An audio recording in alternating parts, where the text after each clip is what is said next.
Millionaire in shock after seeing a little girl cleaning his office, and once he found out why, midnight crept quietly over Westbridge, but not inside the mirrored walls of Hamilton Tower. There, the emergency lights shimmered on the marble floor like a ghostly pool. Zoe moved the metal chair in silence, just as her mother had taught her. Her bare feet slid across the polished floor, and the blue rag in her small hands trembled slightly. She climbed up carefully, eyes fixed on the cleaning supply cabinet. She knew exactly where the disinfectant was, where the cloths were sorted by color, and which spray bottle made the least noise. The blue one was for desks, always her favorite. Down the hallway, Megan was wiping the windows on the 15th floor. The city blinked outside, indifferent. She gave a soft cough but didn't stop. The rag made a slow sound across the glass, and with each pass, her body leaned in a little more. Hair tied back in a rush, calloused hands, and eyes focused on some invisible point far away. Megan had never had help. Not when Zoe was born. Not when she was left with 2 months of unpaid rent and an eviction notice. Working nights was her only choice, and bringing Zoe along, it was that or leave her home alone. But that night something broke the routine. A sharp sound like expensive shoes on marble. Zoe heard it first. She turned her head and saw the man step out of the hallway shadows. Tall, dark suit, serious face. He walked slowly, like someone who didn't belong there, but didn't care. Zoe jumped down from the chair. The blue rag fell onto the wet floor. She looked at him and whispered, almost choking on the word, "Hi, mister." Megan turned fast, her heart pounding. Her eyes met his for a split second. Silence fell over the three of them. The girl with the rag in her hand, the mother at the window with a squeegee, and the man who hadn't expected to see a child wiping desks at 10 o'clock at night. He said nothing, just kept walking, eyes forward, but not like before. Something in him had changed. Zoe stood frozen like she'd done something wrong. Megan knelt down and gently pulled her daughter behind her. The hallway returned to silence, but the air was different now. Heavier, as if a story had just begun and no one noticed. Megan wiped her sweaty palm on her clothes and whispered to Zoe that everything was okay. But it wasn't. That night, Douglas Rowe didn't return to his car with his usual calculating look. The dark glass of the elevator reflected the face of a man lost in thoughts he didn't want to have. He opened his phone, typed a message, then deleted it. For the first time in years, he hesitated. In the basement, Megan held Zoe in her arms, waiting for the bus. The cold wind made the little girl curl into herself, and Megan took off her coat to wrap her tighter. Zoe slept with her head on her mother's shoulder, still clutching the blue rag like a stuffed toy. Megan looked up toward the sky. She couldn't see, her eyes burning. Tomorrow would be the same, and the next day too. The only hope left lived in the girl's silence and in the accident of that night. But what she didn't know was that that hallway had become a turning point, and that the man in the suit, as he rose in the elevator, had seen something in the girl's eyes, something he'd forgotten existed. Because Douglas Rowe wasn't just the company's president. He was a man with old debts, a past that still hurt. And when he looked at Zoe, he saw something that completely disarmed him. What no one expected was what he would do next. At 4 years old, Zoe already knew that silence was safer than questions. Growing up in small apartments with thin walls had taught her that fast. Megan did everything she could to turn their routine into make-believe, inventing stories for every corner of the city. The grocery store was a castle, the bus a spaceship. But at night, when her shoes ached and her eyes were heavy, there was no magic strong enough. Zoe would hear muffled sobs in the bathroom. Megan thought she was asleep, but kids don't sleep easy when they learn too early how to feel fear for someone else. Megan's past was a wound that had never truly healed. At 19, she got pregnant by a man who vanished the moment he found out. With no support, she left nursing school and took any hourly job she could find. First, cashier at a small grocery, then waitress at a bar that shut down months later. When she landed the cleaning job at Hamilton, it felt like a miracle. Steady hours, reliable pay. But the night shift came with a price. There was no one to watch Zoe. The first week she tried leaving her with an elderly neighbor. Zoe came back crying, bruises on her arms smelling like cigarettes. Megan never did that again. From then on, Zoe came with her. The company didn't allow children, but Megan did her best to hide her in empty rooms or bathrooms while she cleaned. It was risky, but it was that or lose the job. Zoe knew the rules: never speak loudly, never run, and above all, never cry. Not even when she was sleepy. Not even when she was hungry. The night Douglas Rowe saw her, Megan thought she'd be fired the next morning. She spent the rest of the shift with a knot in her chest, waiting for an email from HR. But it never came. Not that day, not the next. Douglas said nothing. He just started showing up later, walking slowly through the halls like someone looking for something without wanting to admit it. Sometimes he'd pause in the conference room, staring out the glass. Other times, he just walked by. But he never spoke to Megan again. She found it strange, but didn't have time to dwell on it. Bills were piling up, rent was late again, and that week Zoe started coughing. At first it was mild, then more persistent. Megan took her to a public clinic where they said it was just allergies. But she knew better.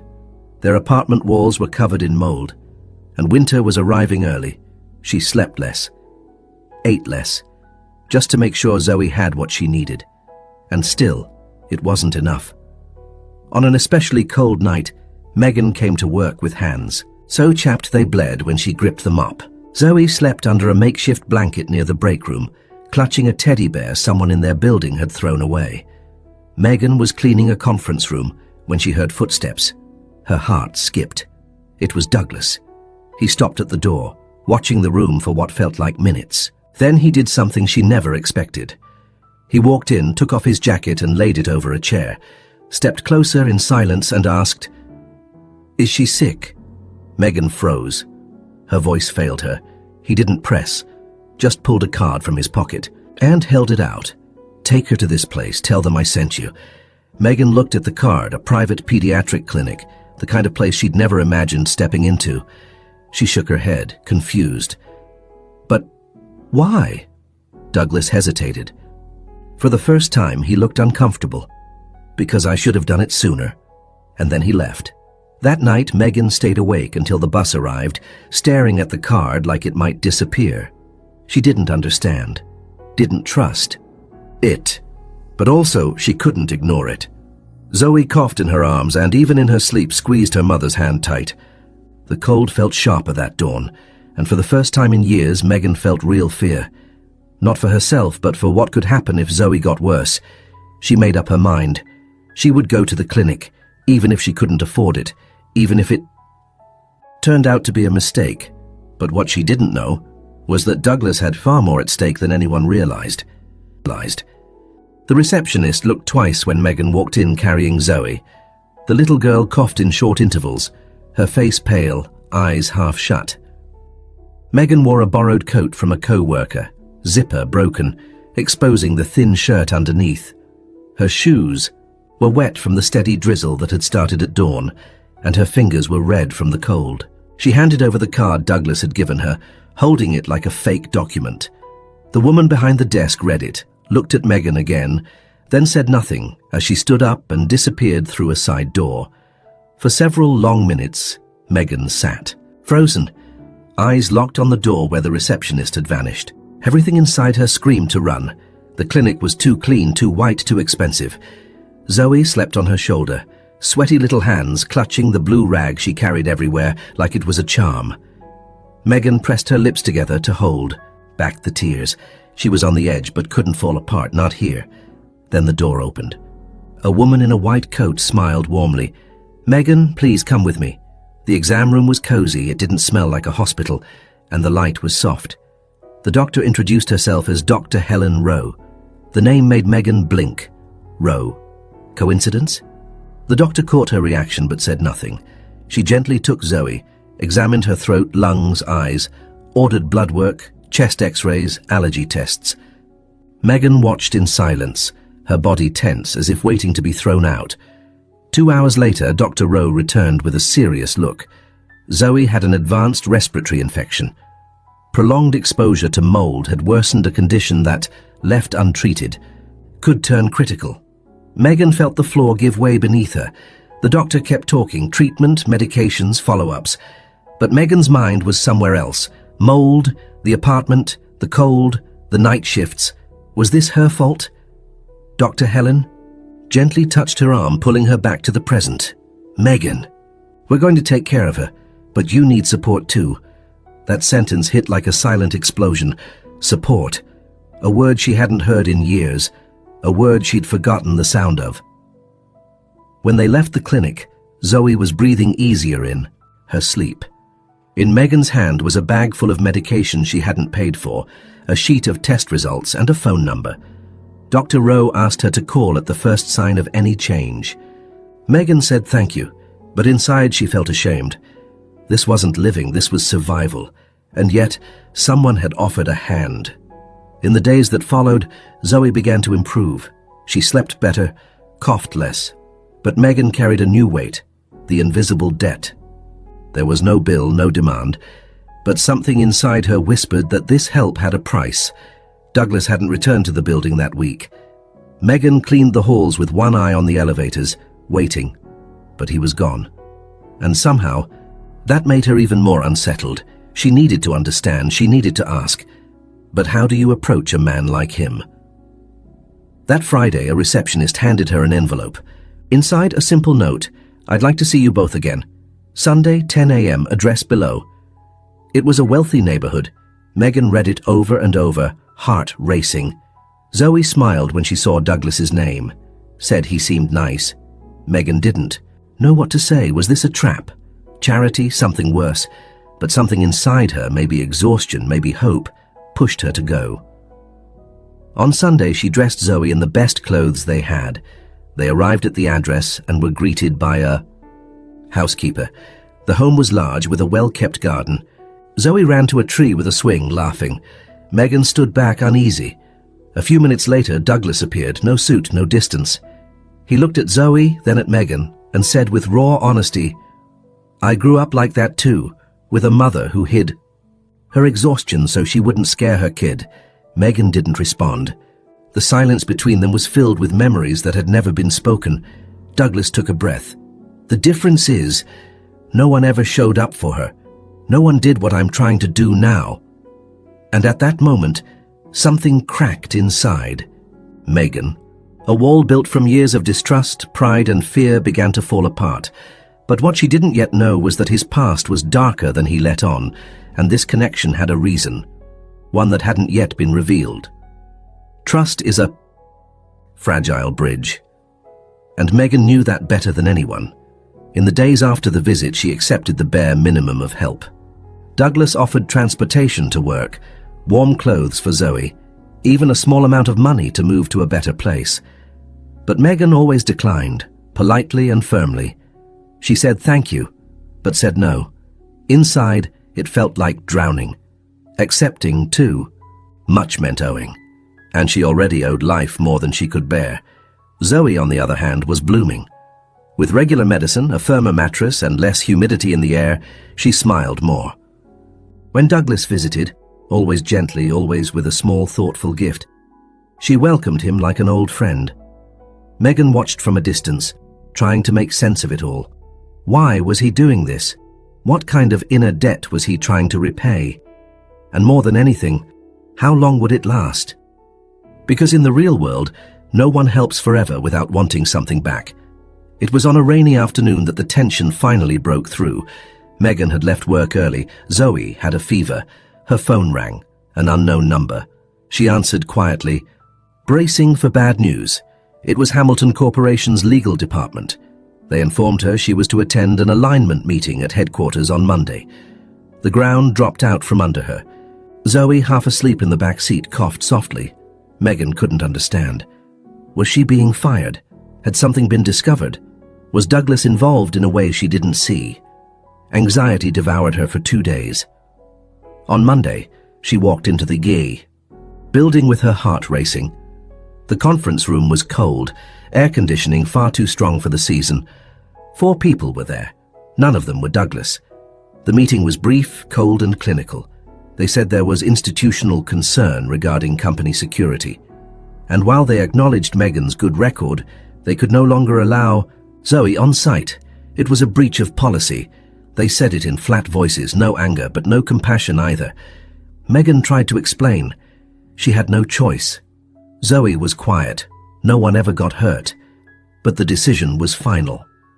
Starting next week, Zoe would no longer be allowed to accompany her. Megan left the room in a daze, walked the streets aimlessly, only realizing later that she'd left her coat behind. The wind cut deep, the sky hung low. She called Douglas. No answer. Texted. Nothing. For the first time since that night in the hallway, he had vanished. That sight, Megan cried in the bathroom, cried until her hands lost strength. Outside the door, Zoe asked if she was okay. Megan said yes, like always, but the truth was everything was falling apart. The fragile balance that had held their lives together had been yanked away without warning, and she had no idea what to do. The next day, Douglas showed up. He came to the apartment with tired eyes, different. Megan opened the door, and before he could say a word, she asked, "Where were you?" Douglas lowered his gaze. "I was called into an emergency meeting. I'm sorry I didn't let you know." She nodded, but the silence was heavy. "They called me too," she said. "Told me Zoe can't come anymore." Douglas looked surprised. He sat down slowly, as if the weight of it all were his to carry too. "I didn't know, I swear."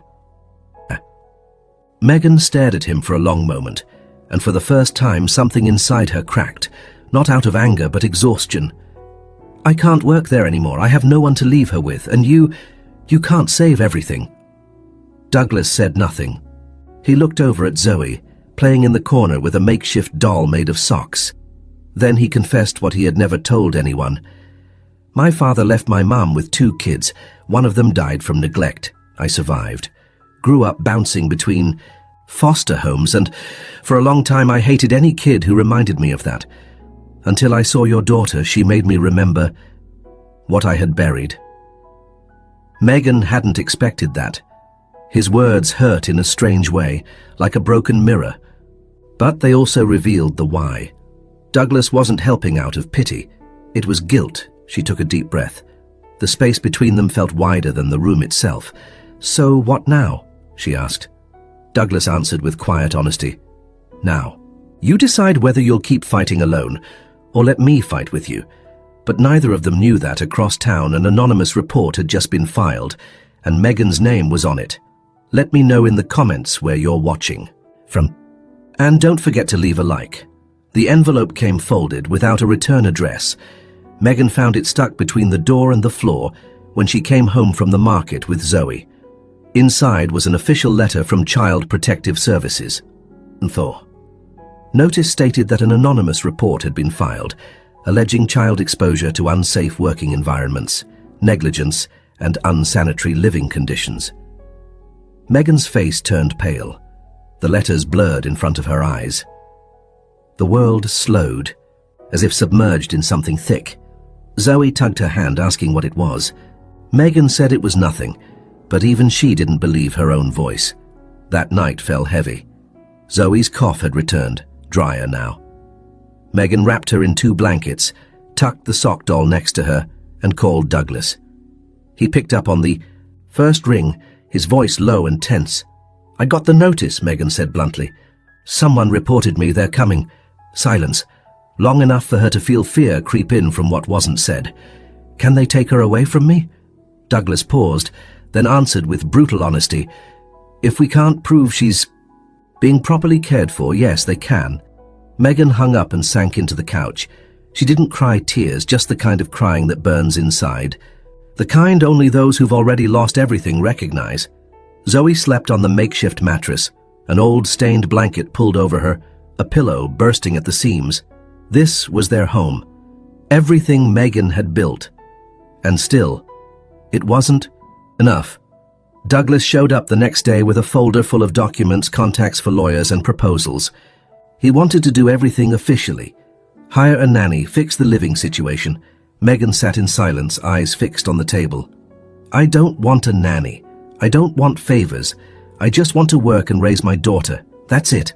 Douglas took a breath. pulled out a chair and sat beside her. "It's not about what you want, it's about what you might lose." The words hit like a hammer. Megan said nothing. She knew he was right. She knew that no matter how hard she tried, the system didn't care about effort. It cared about appearances, about paperwork, about protocols. That week, a social worker came to inspect the apartment. Zoe was at school, one of the few recent wins thanks to Douglas's help. Megan had tried to clean everything, hide the mold, mask the musty smell, but nothing escaped. The trained eye of the woman who stood in her doorway. She took notes on everything: the torn couch, the old refrigerator, the lack of a separate bedroom for Zoe. Her expression wasn't cruel, but it was firm, professional, detached. "We'll receive the official report within 15 days. In the meantime, there will be weekly check-ins," she said before leaving. Megan closed the door slowly. Later that day, Zoe came home with a drawing in her backpack. It was their house, but different, colorful, with flowers, and a princess bed. Megan smiled and told her it was beautiful. Then, alone, she cried over the paper.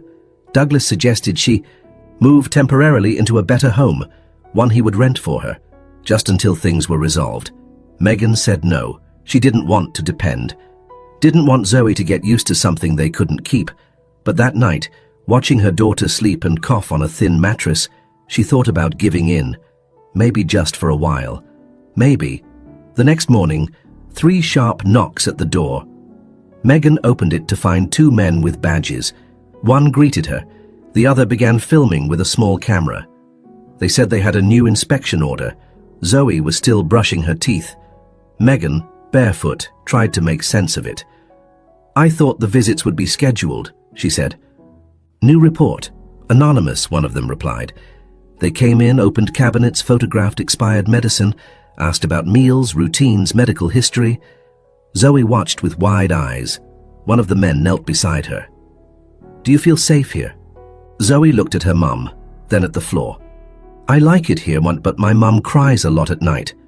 Time froze. Megan tried to explain. She said she cried because she was tired, because she was scared, because she loved too much, but it was already on record. Hours later, Douglas arrived. He found Megan sitting on the floor, head buried between her knees. Zoe was quietly drawing in the corner. He took Megan's hand, but she didn't react. She was somewhere else entirely. "This won't end like this," he said. "I'll find out who's behind these reports." She lifted her face, her eyes full of quiet rage. "What if it's you?" Douglas recoiled like he'd been punched, but what he didn't know was that someone else was pulling the strings behind the scenes, someone who knew both their pasts and didn't want Zoe to stay with her mother. The silence between Megan and Douglas lasted 2 days, a short time by any normal count, but painfully long when tension hangs in every corner. He sent messages, no reply, called straight to voicemail. Megan had built a wall. She didn't know if her suspicion was fair, but she knew one thing. She had to protect her daughter. What if he was involved? What if it was all part of something bigger, something she couldn't see? Her exhausted mind began turning doubts into truth. At school, Zoe was called into the counselor's office. She had drawn a monster inside her home, said her mom cried because someone was trying to take her away. Megan was called in. She sat across from the school psychologist like a defendant in court, tried to smile, to explain, but her voice cracked. She said everything was fine, but her eyes told a different story. When she returned home, she found the official notice. A provisional report from the technical inspection declared the home unsuitable for a child with respiratory issues. The recommendation: temporary removal of custody pending further evaluation. Deadline: 72 hours. Megan dropped to her knees. The paper shook in her hands. Zoe ran to her, confused, and hugged her tightly. Megan held her as if trying to stop time from taking her away. That night, they didn't eat dinner. Megan sat on the bathroom floor, listening to Zoe hum in the bedroom, playing, with her sock doll like everything was normal. Childhood has that cruel gift. It sometimes protects with ignorance, but truth always finds the cracks. She called Douglas. She needed answers. She needed him to say something. Anything. He picked up. His voice sounded breathless, worried. lips, worried. "I swear on everything I have, Megan. It's not me, but I think I know who it is." Megan clutched her phone tighter. "Who?" Douglas hesitated. "My sister. She works in the company's legal counsel. She flipped when she found out. I was helping you. Said you could be a threat to the family's reputation. She has influence in more places than you'd think." The world started spinning around Megan. The connection made too much sense. Douglas went on. "I didn't want to drag you into this. I didn't think she'd go this far, but now I need you to trust me. I'll fix this." But it was too late. The next morning, the officials arrived.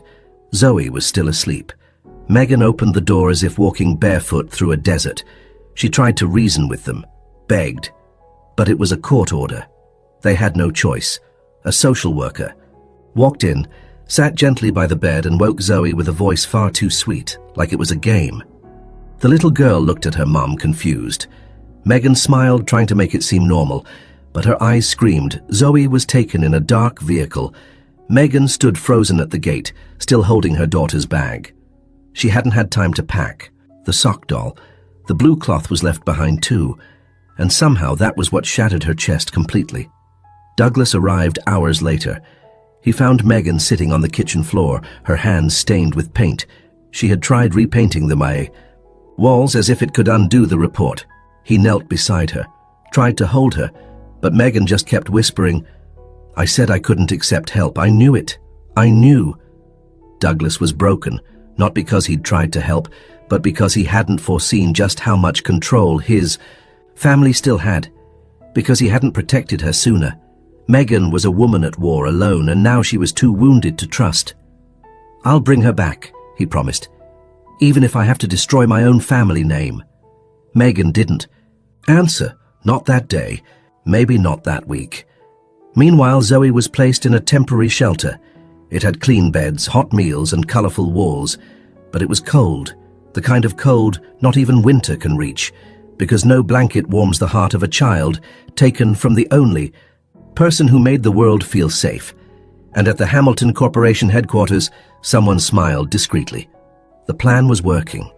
The pieces were all in place, but what no one expected was what Zoe would do the following week, during her interview with the judge. Zoe didn't understand why she was away from her mom.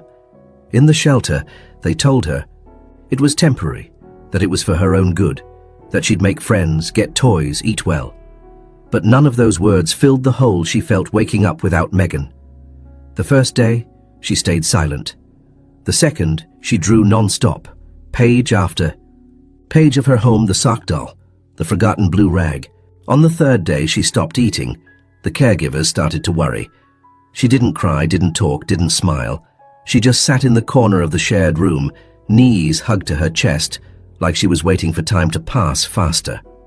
The other kids tried to engage, but Zoe was elsewhere, stuck between two worlds. Her mother's absence became a presence, dense, invisible, unbreakable. It was a Wednesday morning when a woman entered the room with a clipboard and a scripted smile. She was the assistant judge, in charge of Zoe's evaluation. She sat beside her and tried to chat. Started with simple questions: name, age, favorite color. Zoe answered with minimal words, voice low. The woman gently pressed further. "What do you miss most about home?" Zoe hesitated, then quietly answered, "The sound of Mommy cleaning the windows, the smell of soap, the blue rag." The judge took notes, then asked, "And your mom, does she treat you well?"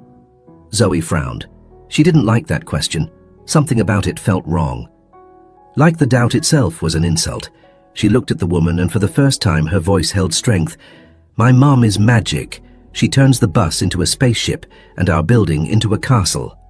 The judge smiled, surprised by the answer. "And do you feel scared when you're with her?" Zoe shook her head.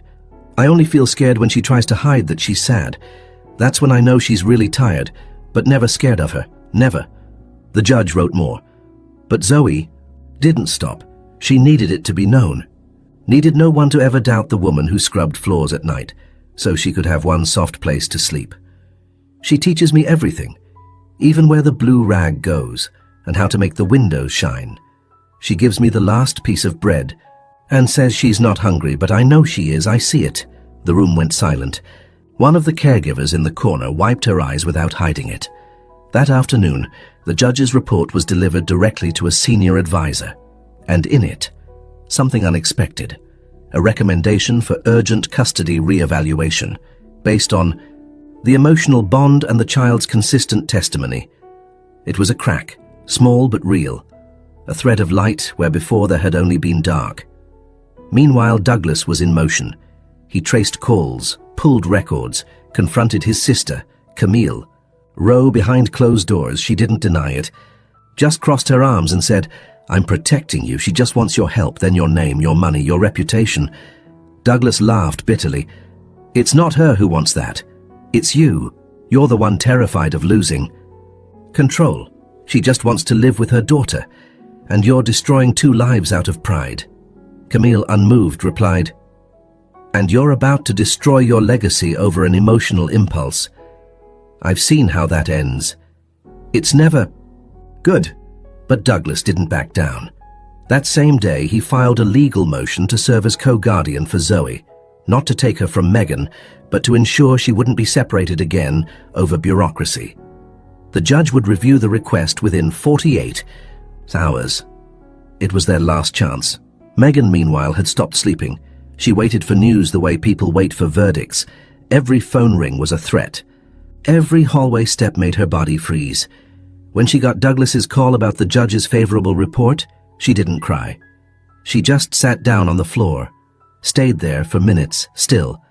Then she called the school, asked them to leave the sock doll and blue rag at the shelter for Zoe, said it was important. The next day, Zoe received the items. When she saw the rag, she pressed it to her face and smiled for the first time in days. The caregivers noticed. So did the judge, and in that moment they understood what Megan had always known. Sometimes a piece of cloth holds more truth than any official document, but the final hearing was still set, and on the other side, Camille was preparing her last move, a dossier with photos, videos, and records that could bury Megan once and for all. The courtroom was small, cold, functional, pale walls, rows of benches, the sound of paper being shuffled in silence. Megan sat at the front, her eyes fixed on the door where Zoe would enter. She wore a clean blouse, worn jeans, and her hair tied back with a rubber band. What she looked like didn't matter anymore, only who she was. Beside her, Douglas wore a dark grey suit, but his tired face betrayed nights without sleep. There was no more formality between them, only a silent alliance. When Zoe entered, guided by an assistant, Megan resisted the urge to run to her. Her hands were shaking. Her body ached for a hug. But she had to wait. Zoe walked in with short steps, a blue cloth wrapped around her wrist like a gift ribbon. She sat near her mother, her eyes searching for hers with urgency. Megan smiled with wet eyes, trying to project strength. Zoe gave a small nod in return, and that alone was enough to hold them both together. The judge entered with a calm but firm expression. She called for silence, announced the agenda, and invited Camille Rowe to present her case as the petitioner, based on what was described as legitimate concern for the child's welfare. Camille stood up with calculated elegance. Her hair was tied in a tight bun. She looked more like a CEO at a press conference than someone dealing with a child's future. "Your Honor, this isn't about prejudice, it's about responsibility. Ms. Megan is certainly devoted, but emotional dedication does not replace real living conditions, financial stability, or psychological support. We have images, records, and testimony to support these concerns." She opened a folder and showed pictures. Zoe sleeping on the floor of a building, Megan crying in a bathroom, cleaning supplies beside her daughter. Douglas leaned forward, but Megan didn't flinch. She had seen it all before. She had lived each image. What Camille didn't know was that Megan had nothing left to hide. The judge turned to Megan. "Ms. Fields, would you like to respond?" Megan stood up slowly, took a deep breath. The room felt too small for so much truth. "Yes, Your Honor. I would like to say that everything shown is real. That is me. That is my daughter. Yes, she saw me cry. Yes, she cleaned beside me. Yes, She slept on the office couch. But never did she lack love. I never failed to protect her. And if we're here today, it's because the world would rather hide poverty than face it. The judge held her gaze. Douglas looked at Megan with something between pain and admiration. Megan went on, I could have taken everything Mr. Rowe offered me, money, housing, a nanny, but I chose to risk failing with dignity rather than succeed in silence through dependence. Not because I'm proud, but because I'm afraid. My daughter will grow up believing you only win with what you inherit. And I want her to know you can win with what you build. The judge made a brief note, then looked to Zoe. Zoe, would you like to say something? Zoe looked at her mother, then down at the blue cloth wrapped around her wrist. She squeezed it tightly and said, her voice steady, I just want to go. Home. Because home is where my mum breathes. The silence that followed was absolute. Camille pressed her lips together. She knew she had lost that round, but she still had one last move. She requested the floor and presented a document, a petition for permanent guardianship, arguing that due to blood relation and financial stability, Douglas Rowe should assume full custody of the child. It was her final play, but Douglas didn't. Sign? I can't do that, because she already has someone who takes care of her, and it's not me. The judge reviewed the files. She requested a 15-minute recess. When she returned, she looked at Megan, then at Zoe. This court finds that while there was circumstantial negligence, it was not willful. The emotional bond is undeniable, and despite the difficulties, Ms. Megan Fields has demonstrated consistent responsibility and love. Custody will be restored with supervision. Mr. Douglas Rowe will be listed as a supportive co-guardian, with no parental decision-making power. Case closed. Megan didn't cry. She simply collapsed into her daughter's arms. Zoe clutched, the blue cloth as if it were a medal. Douglas watched from a distance, eyes filled with tears. Camille left the room without looking back, and in that moment, a mother, a daughter, and a broken man understood. Love doesn't need to be perfect. It just needs to be present, but there was still an emotional debt left to settle, and Douglas knew. The real beginning hadn't happened yet. What Camille Rowe didn't know was that Douglas had been recording all their conversations since the second court battle. Out of protection, instinct, or maybe because some part of him knew this war, wouldn't end with a legal ruling. What was at stake went beyond custody. It was about the power to define what's dignified, who deserves to live freely, who's allowed to make mistakes and still be seen as human. 3 days after the hearing, Douglas scheduled a quiet press briefing. He didn't invite the media, only key board members from Hamilton Corporation and representatives of the Rowe Foundation. The room was small, dimly lit, and the tension hung like smoke. Megan wasn't invited. He knew she wouldn't agree to be there. This was a battle he had to fight alone. Before speaking, Douglas took a deep breath in front of the glass table. Everyone was present, shareholders, lawyers, board advisors, and of course, Camille. She walked in with her usual air of confidence, steady steps, calculating gaze. What kind of stunt is this, Douglas? She snapped before even sitting down. He didn't respond, just connected a device to the screen, then hit play. Camille's voice filled the room. You don't get it. She could make headlines. She could say she was exploited. She could drag you down. The company's image is everything. And if this woman has to be destroyed to protect it, so be it. We've already lost too much before. Do you really want to repeat what happened with our mother? Silence. Douglas paused the audio. He looked around the room, meeting every gaze. Then he spoke. This is the woman many of you trusted to make decisions. This is the mindset behind so-called corporate policies. But what happened to Megan and me isn't an isolated case. It's a reflection of how we choose to look away from those who survive instead of truly live. Camille stood, furious. You're going to ruin the company for a janitor. Douglas replied with the calm of someone who no longer feared loss. No, I'm trying to rebuild it into what it should have been from the start, human. Some board members exchanged glances, others whispered, but no one defended Camille. The recording was too damning. Douglas then handed over his official statement. He was stepping down as CEO, but not before rewriting the Foundation's charter to include direct support for single mothers at risk and scholarships for vulnerable children. The first recipient? Zoe Fields. Camille looked at him with barely restrained hatred. For the first time, she wasn't in control. "You'll regret this," she said, almost in a whisper. Douglas gave a faint smile. "I've regretted worse. This is just the beginning." That night, instead of retreating to the penthouse apartment where he used to hide from the world, Douglas went straight to the small building where Megan and Zoe now lived. A new place, simple but dignified, rented by Megan herself using part of the settlement she'd finally won in an old labor case, thanks in part to Douglas's help. Zoe opened the door. Her face was streaked with paint. She was painting the blue cloth inside a cardboard frame, slowly, writing the words, "This is home." Megan appeared behind her. There was something different about her.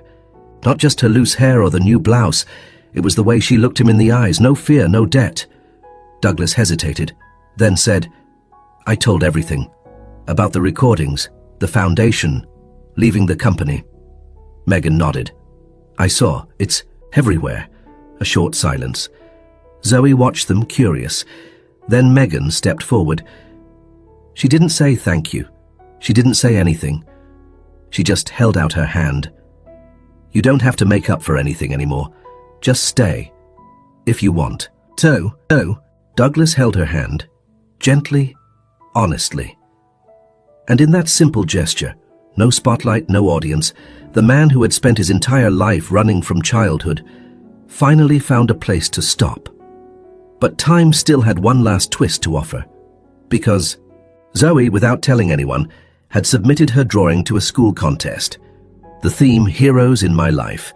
And the following week, something unexpected would happen. Something that would put Megan on a stage, without a mop, without a rag, just as a mother, and as an inspiration. The school auditorium buzzed with tiny voices, plastic chairs, and parents trying to hide how nervous they were for their kids. It was the annual Heroes in My Life ceremony. The principal stepped up to the stage with a basic microphone, introduced the categories, and announced that, for the first time, one of the winning essays would be read aloud by unanimous decision of the judging panel. She said the story redefined what it means to be a hero, and then she called Zoe Fields. Megan froze. Sitting in the back row, she didn't understand right away. She thought there had been a mistake. But when she saw Zoe stand up with the blue cloth tied around her waist like a magic belt, something inside Megan settled. Zoe walked to the stage, steady on her feet, holding a single sheet of paper. She stopped at the microphone. The lights were too bright, but the girl's eyes were clear. "My hero is my mum. Her name is Megan. She doesn't wear a cape, but she has rags of every color. She doesn't fly, but she runs when I cry. She doesn't save the world, but she saved mine." The audience went still. Zoe continued, "When I was little, I thought night was when moms slept. But I found out there are mums who work while the city sleeps. Mums who clean windows so others can see the world more clearly. Mums who hide their tears so their daughters believe everything will be okay. Mine does that. Every day." Megan, no. Longer tried to hold back the tears. Douglas, sitting beside her, looked down, like someone listening to a prayer. "I used to sleep on mattresses that smelled like cleaning products and thought that was normal. But one day someone showed up. He wasn't magical, just wore a suit. And still he saw my mum, truly saw her. And when you're a kid, seeing your mum be seen feels like gaining a superpower." Zoe paused, looked out at the crowd, and finished. "A real hero doesn't have to be strong, they just have to stay in when it's easier to walk away. My mom stayed, even when everything said to run. And that's why she's my safe place." The applause started softly, then grew. People stood, teachers wiped their eyes, children smiled without knowing why. Megan didn't stand. She just buried her face in her hands and let herself feel. Everything, every pain, every cold night, every step, every choice that had led her there. That stage wasn't hers by entitlement, it was hers by persistence, by the stubbornness to love beyond fear. Zoe came down from the stage and ran straight into her arms. She jumped into her mother's lap and whispered, Now everyone knows. Megan laughed through her tears. Knows what? Zoe leaned her forehead against hers and said, "That you're magic." Douglas stepped closer, and for a moment, the three of them stayed like that, in an imperfect but complete embrace. No more debts, no more guilt. No more promises, just presence, real, raw, vast. Days later, the school framed Zoe's drawing and hung it at the entrance. The image was simple, a woman holding a bucket in one hand and a child in the other. Behind them, a tall building, and, in the sky above, a blue cloth fluttering like a flag. Life didn't change like it does in the movies. Megan still took early buses, still worked long shifts, but now Zoe went to school with a clean uniform, a new backpack and well-rested eyes. The apartment, though modest, had sunlight pouring through the windows and mold-free walls. Douglas visited on Sundays. Sometimes he brought books, sometimes food, sometimes just silence, and all of it was welcome. One afternoon, Megan was cleaning the balcony when Zoe came over with a sheet of paper. "I want you to read this," she said. It was a small note, handwritten. "If the world ever forgets who you are, remember that here at home. You are everything." Signed, Zoe. Megan didn't say a word. She just hugged her daughter, holding her like she was cradling her own heart outside her body. No words were needed, because sometimes love doesn't need to be said. It needs space, courage, and time. And it was there on that ordinary balcony smelling of soap and warm breeze that Megan finally understood. She wasn't just a survivor. She was a foundation, a beginning, a story. And next to her daughter, she was eternity. Thanks for reading this far, but don't leave just yet. There's another powerful story waiting for you on the screen next door. Click, subscribe to the channel, and share. I'll see you there.